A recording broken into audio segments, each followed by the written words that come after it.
Happy Halloween. It's an absurd holiday. Oh yes, putting on costumes and striking fear. Quite absurd.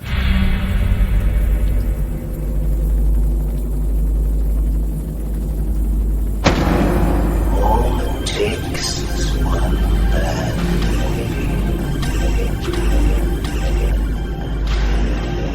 day. You've eaten Gotham's wealth, its spirit, but your feast is nearly over.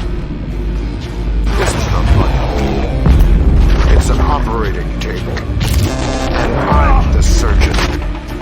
Why aren't you laughing? From this moment on, none of you are safe.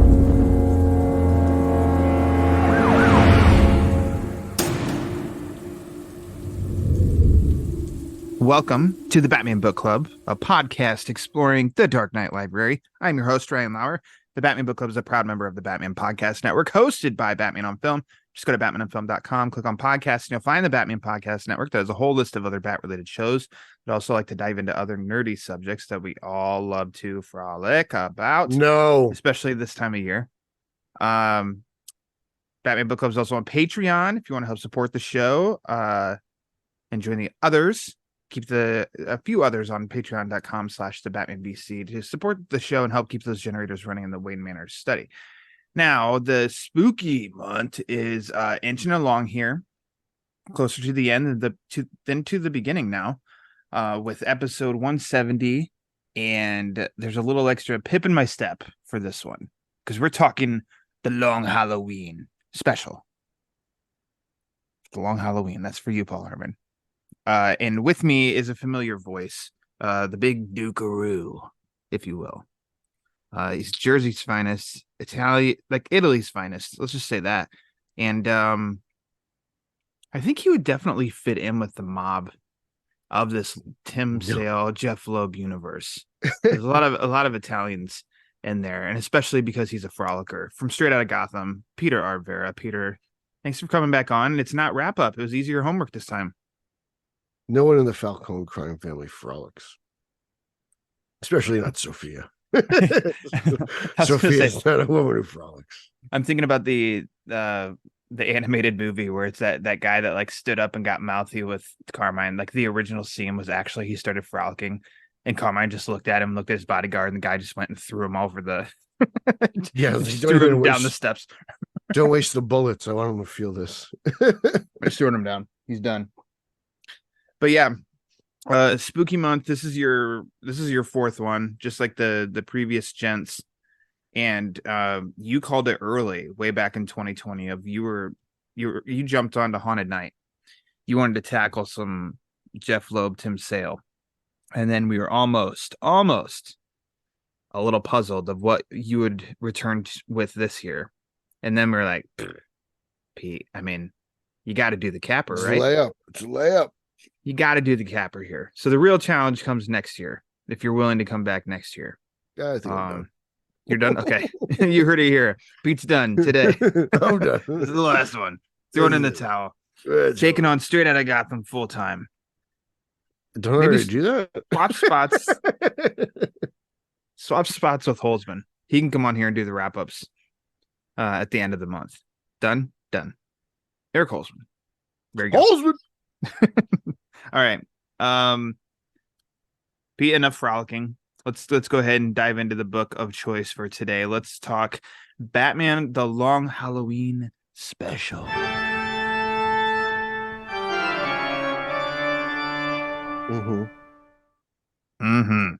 right.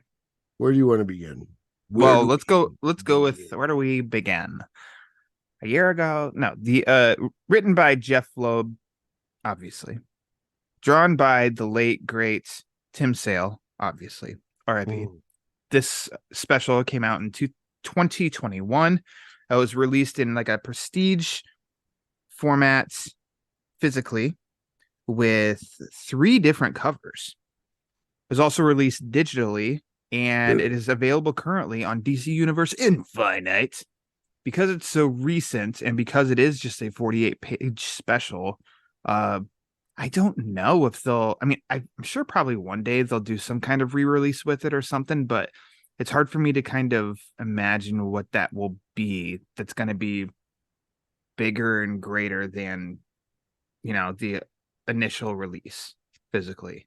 It's kind of Killing Joke-ish. I imagine they'll figure something out. Yeah, I mean, I'm there, obviously. Yeah, I mean, Day it's the one. only Batman book you really ever read. It's the only one I ever read. So I mean, as I always must do, and because there's limited options with this, I think I know your answer, but also Pete, which version of this did you read? I read this version with this cover. I didn't know there were 3 covers. I don't remember Physical. that. Ooh, yeah. Ooh, yeah. That is the same. I read it physically as well, with I guess like the main cover of Batman with the pumpkin in the background and he's jumping down. The second cover that Sale did, that I also picked up just because it was Tim Sale, is the close up, is the purple cover with Harvey Dent's face, but it's actually Two-Face. And do you remember that one? I think I vaguely do. Yeah. Okay. Yeah, I picked that one up too because I was just gonna double dip, and then I don't know if it was a 110 or 125, was like a sketched real close up on Two-Face's face, and then his pupil was a pumpkin.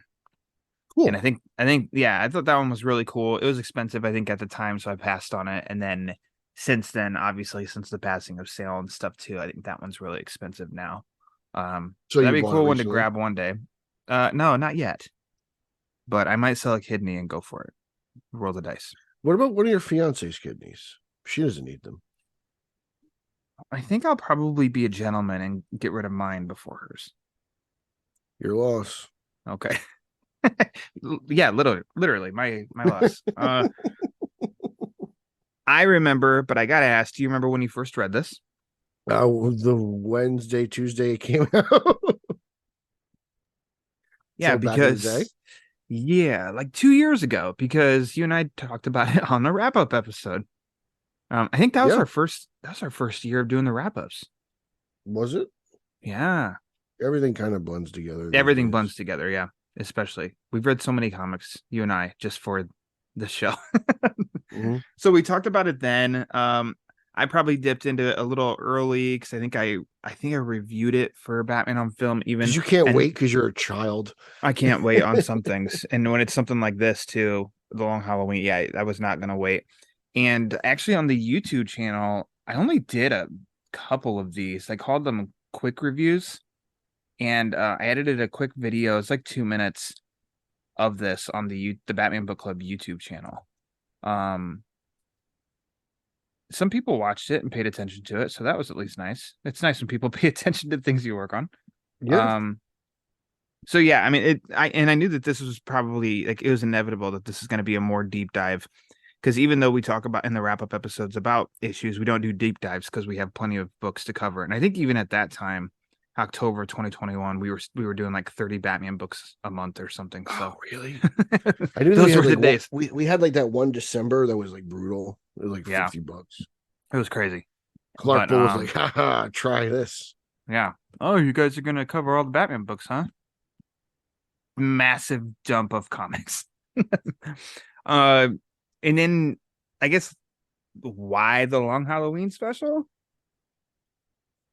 Why did I pick this? Yeah, why'd you pick this? Well, because I know this is Ryan Lauer's The Apple of His Eye, and it continues on with the theme of I don't have to think about the Long Halloween for 3 years.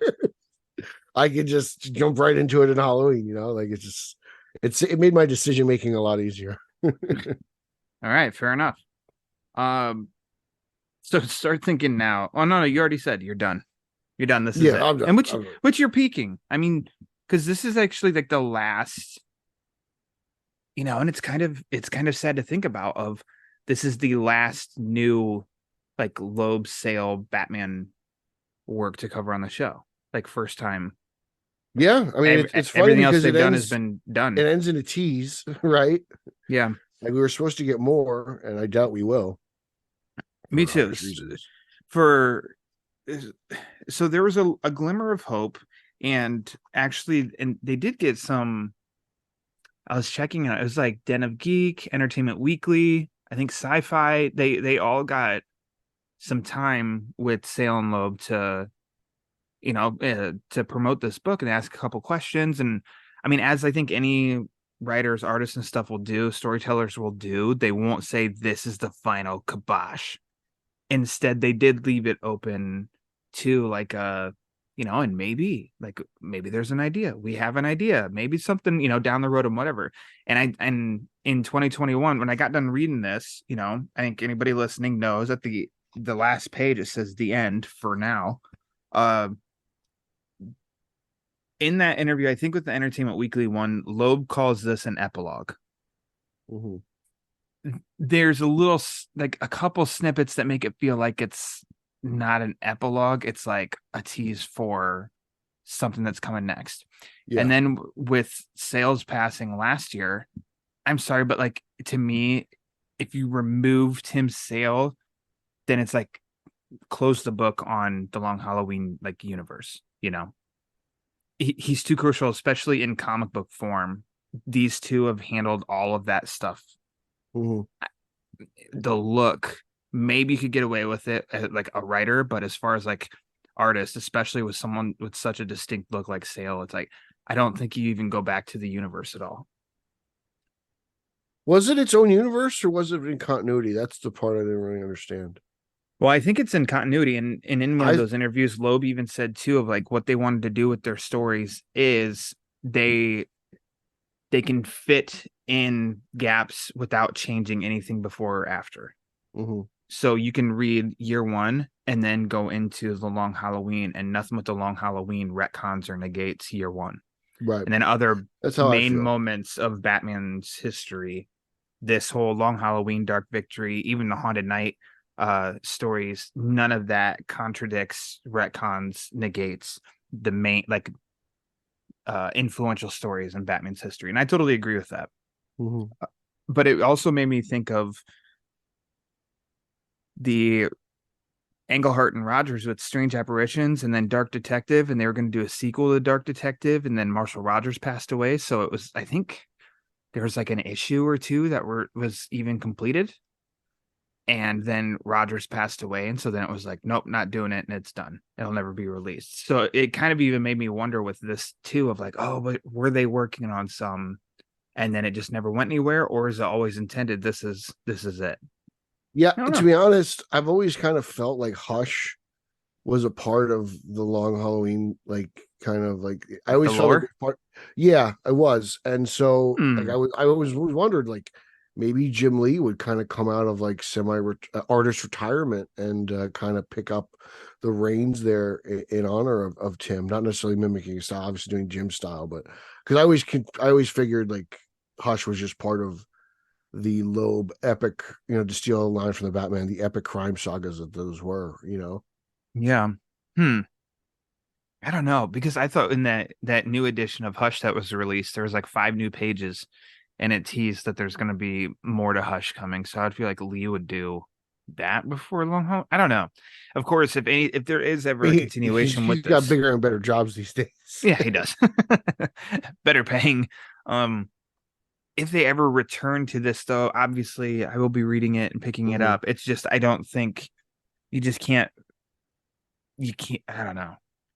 Because I think this is it. I just think this is it. I kind of agree with you. I also felt for the first time that this book kind of made the Long Halloween feel out of continuity, like it's its own little world, Okay, just let's dig in. How so? I feel like the Batman and Robin interactions are very unlike Batman throughout the Loeb run. I don't. My biggest problem is Robin going trick-or-treating with Barbara Gordon. I just don't think Batman would allow that. I could see Gordon asking for Babs. I can kind of see that happening, but I can't see Batman allowing Robin to go trick-or-treating. And I know that he doesn't really, they give off the impression that Batman doesn't really still doesn't trust Robin after the events of Dark Victory, which I kind of felt the opposite after Dark Victory. Batman was especially after the altercation in the cave, Batman was really impressed and kind of, obviously the candle and everything, and move forward with Robin. So it's not as, I remember loving this when I first read it, but I remember now I remember rereading it. I reread it twice. and I'm kind of picking things I don't enjoy. It doesn't rank as high. Like I remember I rode the wave of like, yes, Loeb and Sailor back. Oh, this is amazing. It's all over my face, you know. But now I'm Whoa. kind of like, okay, this is good. It's not Yeah. great. I'm also at the same point now with Tim Sale's passing. Like, I'm kind of glad this came out because it's the last piece of that little piece of Batman history, really. Yeah. So the new car smell is still there for me on this. It'll never go away. I don't think it will. There's just something with the team. I mean, I've got the 3 absolutes over on the shelf of Long Halloween, Dark Victory, Haunted Night. They're annual reads for me. They give me such a thrill. They I've got to make me find so Dark happy. Victory. It's gonna be expensive. It's expensive. Yeah. But you got Long Halloween, my favorite absolute, but also because at the time the Long Halloween absolute contained so much extra stuff that was incredible. And reprints now have started to release that in like smaller form, but they've started to release more of those extras in the other formats and stuff. But at the time, the absolute, oh my gosh, Pete. So you got the best one. You're good.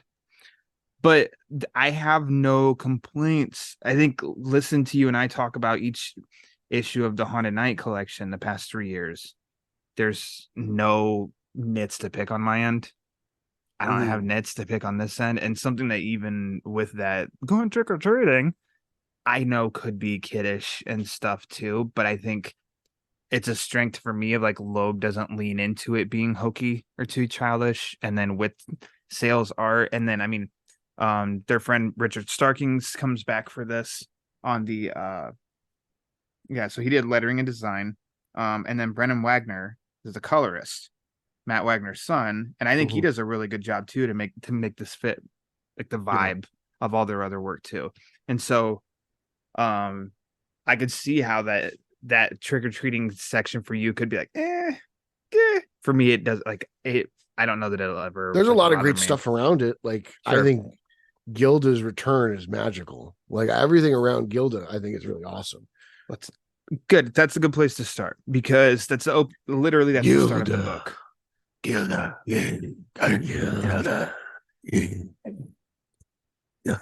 Anyways, the book starts with, I mean, her escape from the Squire Institute for the Criminally Insane. I was Why trying to isn't find it it because it's she's in not. Massachusetts? Like, yeah, that makes sense. Yeah, there you go. So she's escaping that. I was trying to find in Dark Victory because I'm pretty sure Gordon and Batman talked about they did a quick line of Gilda, like she moved somewhere and started a new family. And then Janice, I did find where Janice Porter's for St. Patrick's Day. She's with Barbara in the Irish pub, and she asks about Gilda, and Barbara said that she just up and vanished. And Janice Porter asks, is she still alive? And then Gordon interrupted, and they never went back to it. So here, it opens with her escaping the Institute, and then she ends up telling Harvey that she's been back for a while. No, she's crazy. And I'm like, huh. I mean, I like, what kind of thread do you want to pull on from that? Because she's lying to Harvey that she's been back for a while. Apparently, she had a family and moved on. She just up and disappeared. But yet, she escaped like an insane asylum. So how'd she end up in the institute in the first place? All that's just kind of like some intrigue on my end of like, I wonder what Pete thinks has happened from the end of the Long Halloween until now. Because do you agree with me that it goes Long Halloween, the following year, Dark Victory, the following year, this? Yeah, I mean, I would assume so. It being on Halloween gives you is easy to indicate, oh, okay, it's the following Halloween then. It wasn't the same one as Dark Victory, it was the following. Okay. So what do you think happens with her over that? Let's see, Dark Victory, then that almost lasted it's like 2 years, 3 years time. I think Gilda's so cracked she doesn't know what. I think she's kind of jokerish and she's just making it up as she goes along. Gotcha. To be honest with you, Because she's clearly mentally broken. Because even Batman says like she doesn't see Two-Face, she only sees Harvey. Like her world revolves around Harvey. Without Harvey, there is no world. So it's just like she Her probably made half this crap up. To be honest with you, I don't know. yeah. Like I can't see her starting a family if she cares that much about Harvey. Yeah, I don't know. Yeah, I don't know.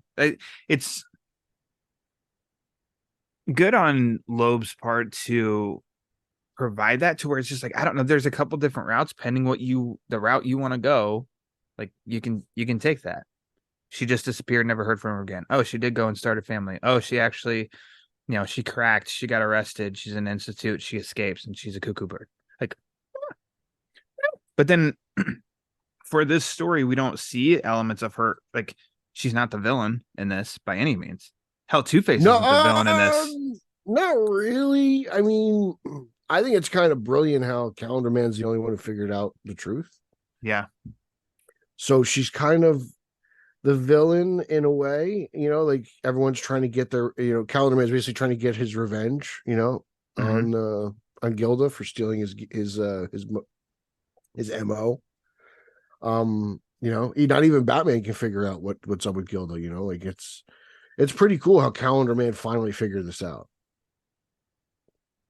And I remember I think I was so excited when this came out that I read through it way too fast that I took everything, as I usually do anyway, very literally, to where I was like, wait, what's the secret? What's the secret that Batman now knows? What? And then it was like way after the fact and realizing, well, it's because Calendar Man, he knows Gilda was a holiday killer. Batman now knows, and that's why Calendar Man went and got Gilda because of jealousy, because his ego has been, damaged. Which I love that factor too, that it focuses in on that. And I think that's a great epilogue to all of this, is Calendar Man is out and he's kind of like, as he even says, Riddler has his riddles, Catwoman has her cats, Joker has his ... Why did you have to pick holidays? Like, that was my thing. Why couldn't you do something else? Yeah. Love it. And then when he's questioning her, because he's in the church, so when he kidnaps her and he's and he has the holiday with the gun with the baby bottle nipple at the end and everything, I'm like, that's a perfect touch. It is. It just makes me want to rewatch Batman Forever. Do tell. Explain. Just for the nipples. Like I see the nipples. Oh, and for the nipples. Okay. Yeah, I'm like, oh, it's Joel. So you think of the nipples in it?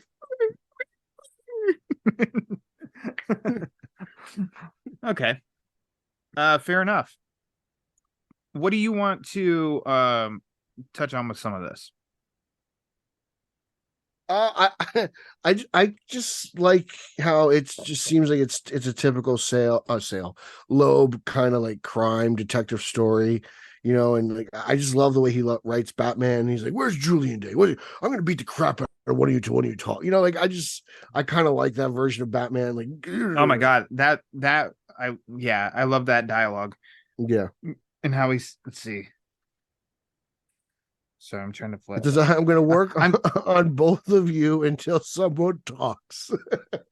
That means one of you is going to take a beating for nothing. Yeah. I like that. There's no fat to be trimmed on that. That feels like. Then he follows up with, "I don't care which one it is." And then both as he's going to close, you have one who's like, "No," and the other one, "No." I bet the one on the right, May. Yeah. So June's hesitant. May's like, "Oh, I'm selling you out. Yeah. I'm not taking this beating." Like this picture, this panel on the next page of Gordon screams J.K. Simmons to me. Screams what? J.K. Simmons. Like I think of that version. Yeah. It's the mustache. Like Simmons had that big bushy mustache. He had a great mustache. He had a great look for Gordon. He Obviously, did. Gary Oldman did too. J.K. Simmons, though, yeah, I thought he was another. Ooh, that's a good looking Gordon. Yeah, it's a shame. Mm-hmm. But I always love, and this is a great skill of, I mean, I don't know if you'd say Sale because it's happened at all of Sale's work, but maybe some of it goes to Brennan Wagner as well. But always the reflection off of Gordon's glasses. Yeah. And I think even later in this issue as well, you do get a good silhouette of Gordon but those glasses get the reflection, and then you see the mustache, so he can still be kind of like in shadow, but you still got to make sure that mustache pops out, and then the reflection off the glasses. So good, great stuff. And I do appreciate and like the scenes of Batman with Gordon, because remember they left. Long Halloween and Dark Victory had some of its moments of questioning, like the Batman and Gordon aren't where we know them. They're damaged. And I think, and that was something that Loeb had mentioned as well, as he had watched a Beatles documentary of how in a relatively small amount of time, 4 people came together and changed music. And then just like that, they were damaged and broken up. And he really wanted to do that with. I once heard they were overrated. Oh, really? Huh. Yeah. Well, that's crazy. That's a crazy thought. Yeah. And how he wanted to do that was inspiration of, he found it as Batman and Bruce Wayne and Commissioner Gordon and Harvey Dent. Those 4 coming together, and then the damage of how quickly that breaks up. And I think that's a great kind of like a almost metaphor, but like a basis for like that story that still, even like all these years later, and still in this book, like this issue story, whatever you have it, like you can still feel the effects and ramifications, and like the quick little lines of kind of like, no, Harvey Dent is Two-Face. There's no Harvey Dent anymore, which isn't exactly true. I don't think these moments that he has with Gilda, I think that's Harvey Dent. The awesome scenes in the sewer and the mirror reflection of, you're seeing Two-Face as he's hugging Gilda, but then you see the Harvey reflection in the mirror, and like it's very fitting of matching his emotion. Like I think it's just it's really well done. Obviously, surprise, Tim Sale did a good job. I actually like I like Grundy's little of course you like Grundy. Like I think it's cool. I was like, Harvey says he has a friend, and it's Grundy just going in there. Him and Grundy are just going there bulldozer style, and then he dives on the bomb and with the dynamite.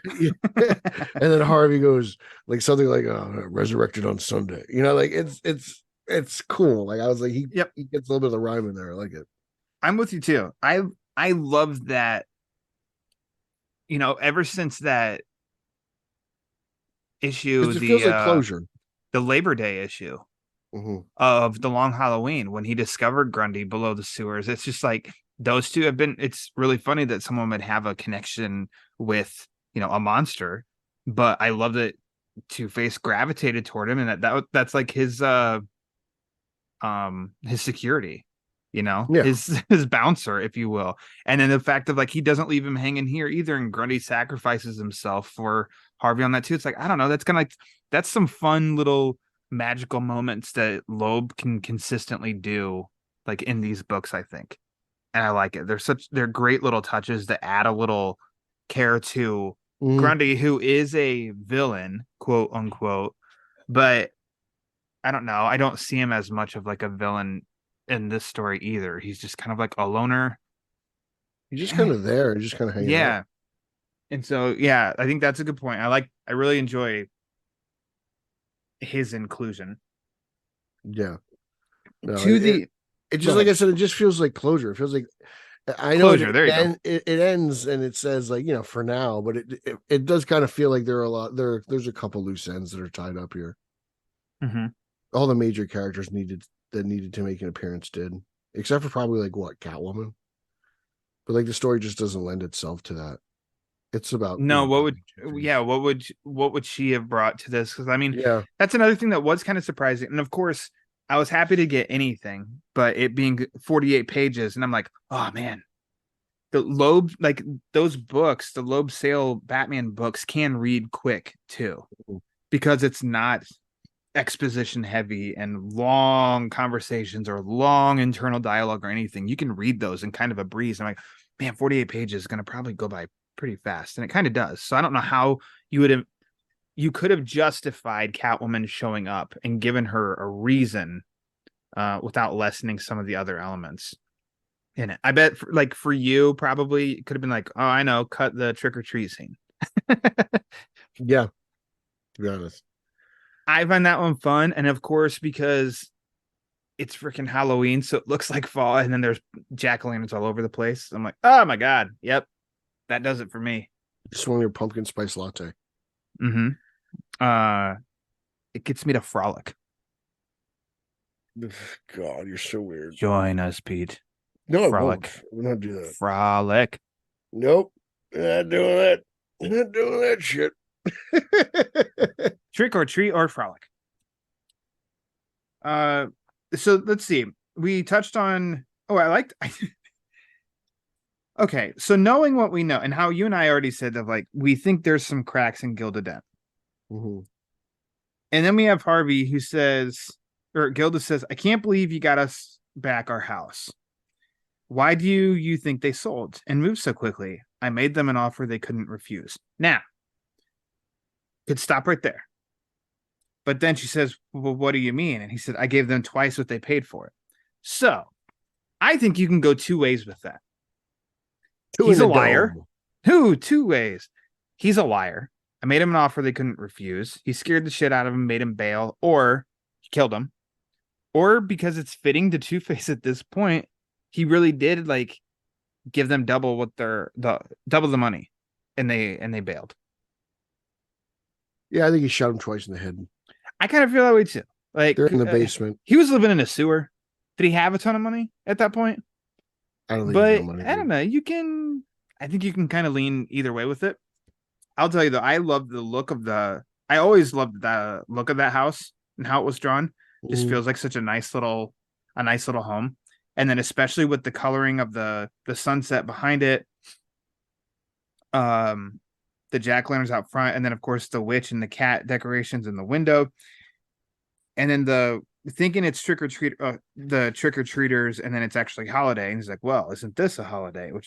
That's a great full page shot with the two jack-o'-lanterns out right next to him. It's really cool how he's wearing like Converse, by the way. Like I just saw that too. They're totally Chucks. A sign of the times. Still living in the 90s, those Converse. But I do like the little bit of like double meaning that he has with this too. Where of course, like you reading and how I just said with Loeb's, he has some magical little moments and stuff, and how you could do that with this too. Like, oh, isn't this a holiday? Like I don't know, like Julian Day, like what kind of voice do you say? I almost envision him with like a British voice. Well, Mr. Superhero genre, David Dastmalchian, did the voice of him. Do you not hear his voice if you ever like when you revisit any of these? No, I don't. You don't at all. Okay. I don't think I've watched that movie enough for myself to actually get to that point. Okay. It's not like BTAS, Sure. That's kind of like ingrained in my brain.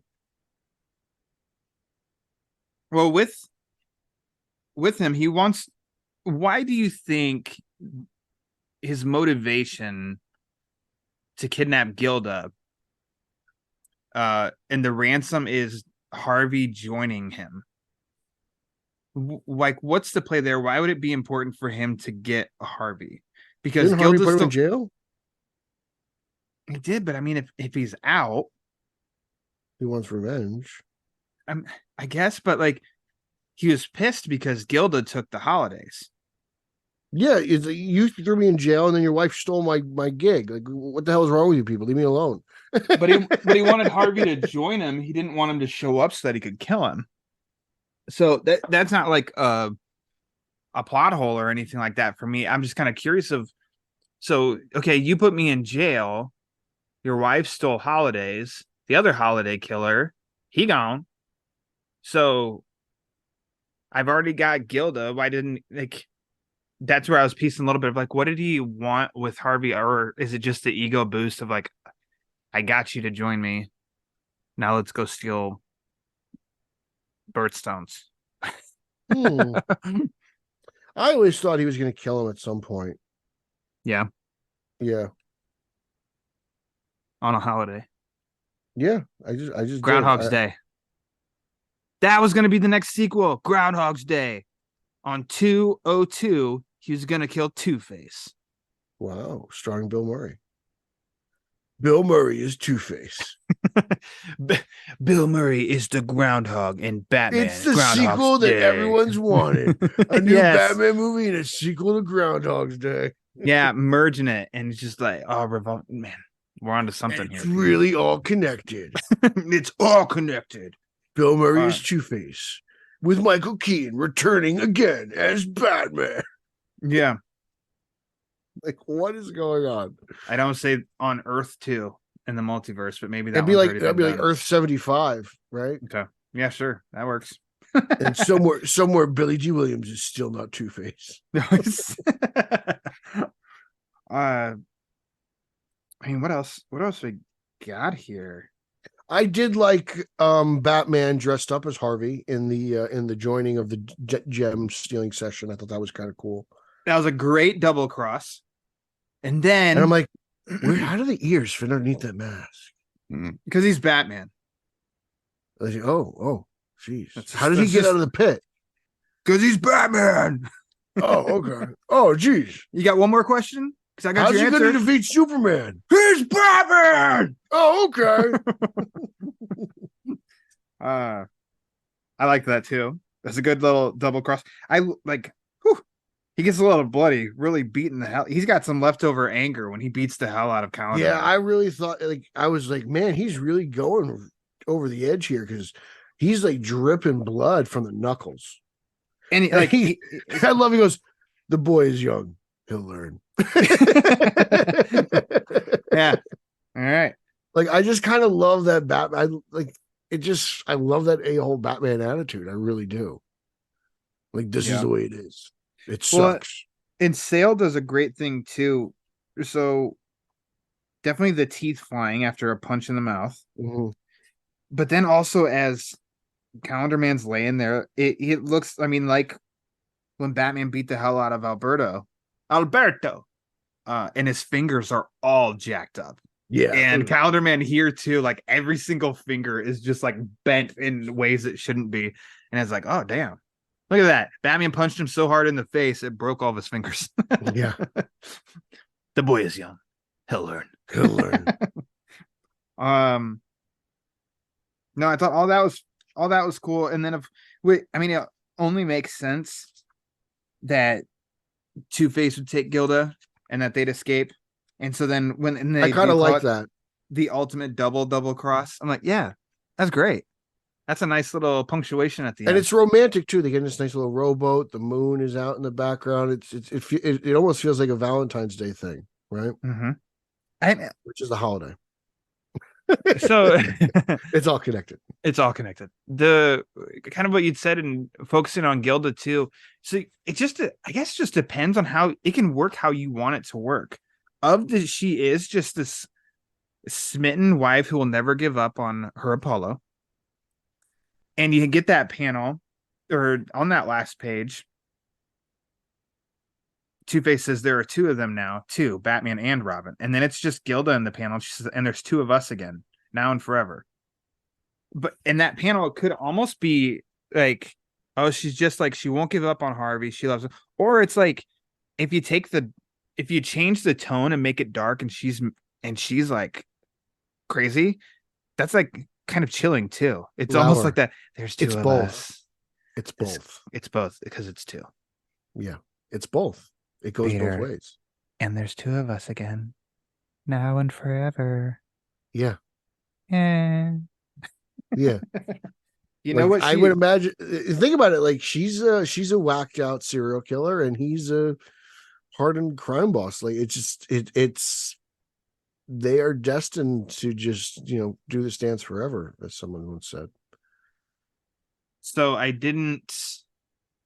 This is a little forced, but at the beginning, could have been an alternate line of dialogue when Grundy lets her into Harvey's room, and she's like, "Harvey, it's been a while." Bill said that on the last podcast I did with him, and I couldn't help but chuckle when he said it. And I don't know. I don't think he understood what I was doing because I just there's no context. But I was like, the Pete got a a picture for me the other day because it popped up on the radio. It pops up on the radio a lot for some reason lately around here. And I laugh every time and I don't hear it the same. Yeah, like even as Stained is playing and singing, and nope, I don't hear it the same. It's kind of like right now, like for some reason, Higher is playing repeatedly in my head, so I can just hear Scott Stapp. It's because it's Texas Rangers. Yeah, that's probably it. That's probably And then it. did you see also Kirk Cousins said that the Vikings took inspiration and played some Creed in their locker room. So that'll mean Before the they're Jets will take inspiration when they trade for Kirk Cousins. Yeah, of course. And then obviously. Holzman can sing it at all halftime of the connected. Super Bowl. I was gonna say his American Idol audition part 2. Well, he sang And then he'll be on the Rose then for he'll be on the audition. Masked Singer. Yeah. Sing it. Okay, there we go. Got it. It's all connected. God, Holzman, he's such a phenomenal human being. Can't wait till he shows up on the wrap-up episode. Let's see Holzman? here. Yeah. Maybe, if you're Yeah. lucky. Let's see here. I mean, what do we got to touch on? It is a short, like it's a short and sweet. It's 48 pages, but it's short and sweet. Yeah. It's great. Like you said, it touches on all the, I think the characters that I don't know, kind of need to You got touch Batman, on. you got Gordon, you got Gilda, you got Dent, like everything else, like it covers great. it all. Really. You get a little bit of Alfred in there, It's, a little bit of what's his name? Jim Gordon Jr., who's dressed up as a devil, which is fitting. Yeah. Oh, that was another fun thing in the so little visual cues. Sale, I know that this book 2021 was 22 years after Dark Victory, 25 years after Long Halloween, but yet looks, I think because of the paper, because it's like a thin, like a glossier paper, it's not the thick cardboard kind, definitely just makes me feel like this could have been something that he drew right after Dark Victory. Like it fits in perfectly, especially like the sewer stuff looks right on par. Two-Face himself looks right on par. What was I going to say? Remind me, this is another reason why I think that the book was in its own continuity. In Long Halloween, Dark Victory, because you're the expert on this, I don't remember. Oh, geez. I'm not going to get this question. Is Barbara Gordon's daughter or niece? Because here he clearly states niece. In Haunted Night, he says niece. Okay, so that is continuous, because I believe at this point it's hard to keep track with this, but I believe right now she's his daughter. Yeah, and that's what I always knew. And so when I first read these, I'm back with Haunted Night because it was Madness, the Mad Hatter one, the second story. Madness. That's where Barbara's included, and it's niece, and it emphasizes that whole point of like she's living with him now, and that's niece, blah blah blah, niece. I remember the first time I heard it, I was like, no, that's so weird. When did they do this? What? That's his The daughter. niece? Is that the way it was in 66? Yeah, exactly. The trick or treat scene, I do like the little Beast Boy cameo that's up in the window. That's like a window decoration. Oh man, Sale said. So Loeb gave Sale and this was in one of those, I can't remember, Den of Geeks, Sci-Fi, Entertainment Weekly, where the living room of the Gordons, he just looked after Archie Bunker's living room. Because their thoughts of like, the equivalent of, living in Brooklyn or the Bronx, middle class, it's not some kind of like extravagant home. And it's like, so what feels very much like down to earth home? He said, Archie Bunker's living room. So that's just kind of what he modeled it after. And I thought that was kind of a fun little oh my god, I had to check that out. I never knew that. Fun little bit. It's not going to change anything with the story, but I always appreciate little nuggets like that. So funny. Yeah, and then just the last page. You meathead. Gloria Meathead.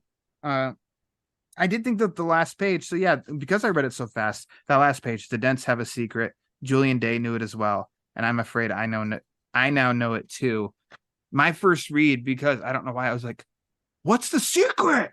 Are they announcing another story where that's what the secret is?" And then it was thinking like, because I guess a little bit to me is like Calendar Man. He already knew Gilda was Holiday Killer before this, but I guess this story is just and this is where it fits, as Loeb saying it's an epilogue. he's just kind of getting his revenge on the two holiday killers that, and moved in on his shtick.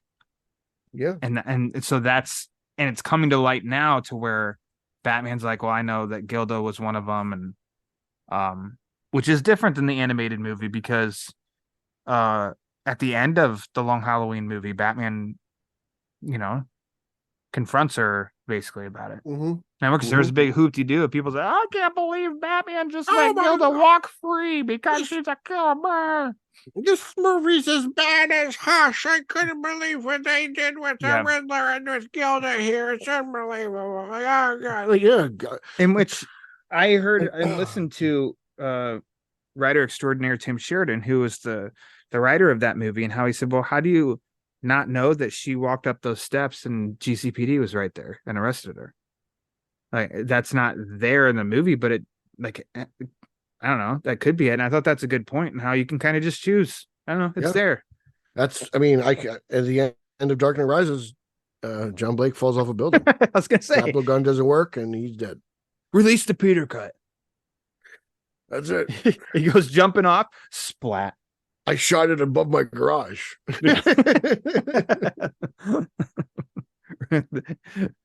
Bring justice to John Blake. Just John Blake action figures just falling from my garage onto my driveway. Love it. Splat. The Dark Knight falls. That's the remember the How It Should Have Ended? Yeah. Series on YouTube. Yeah. There you go. Pete's Dark version. Knight Gravity. Dark Knight Gravity. Pete, do you have anything else that you want to touch on? No, I don't think this is I don't think it's perfect. I think it's a wonderful addition. I'm glad it came out. I'm happy that they had one more run in them as a team.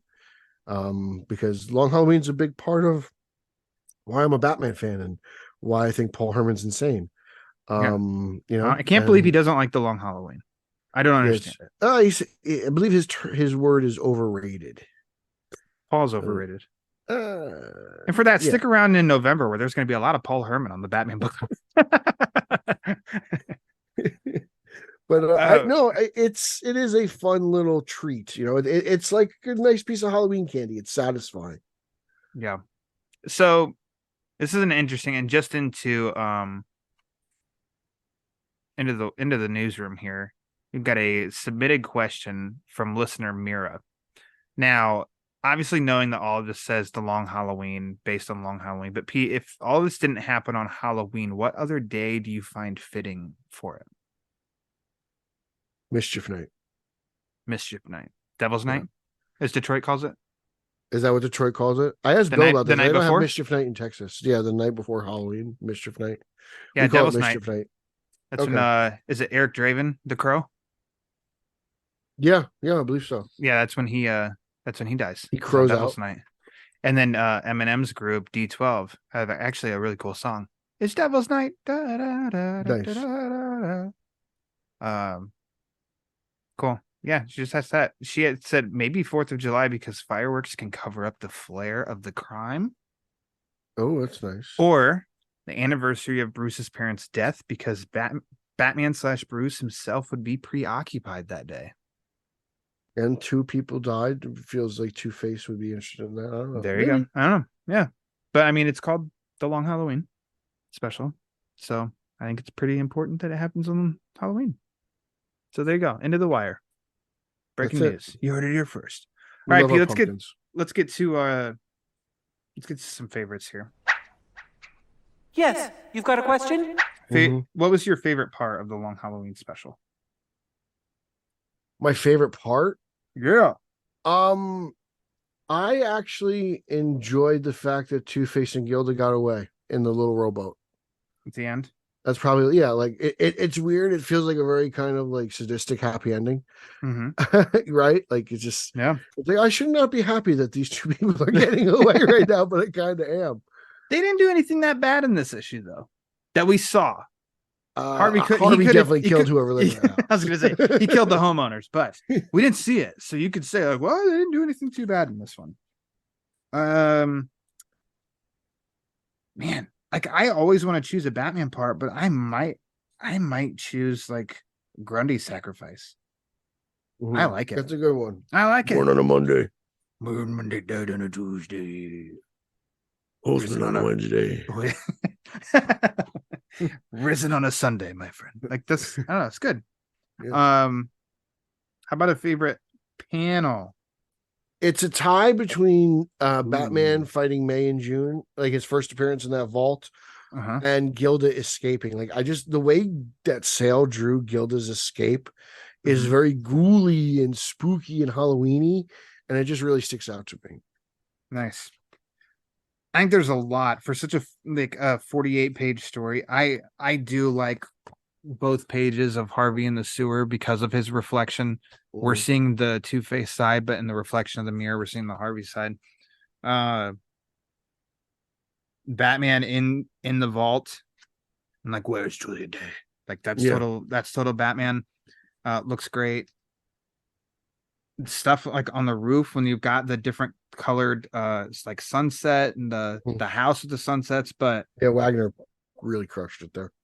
I think mine, as crazy as it kind of is, though, is just, I mean, it's probably like as discussed. And it's got Batman, Robin, and Gordon with the pumpkin because it's Yeah. just like, I don't know. I love Halloween. And I love pumpkins. But then I could easily say that it is the trick or treat scene because that's like even more Halloween, but it's like, but that doesn't have Batman.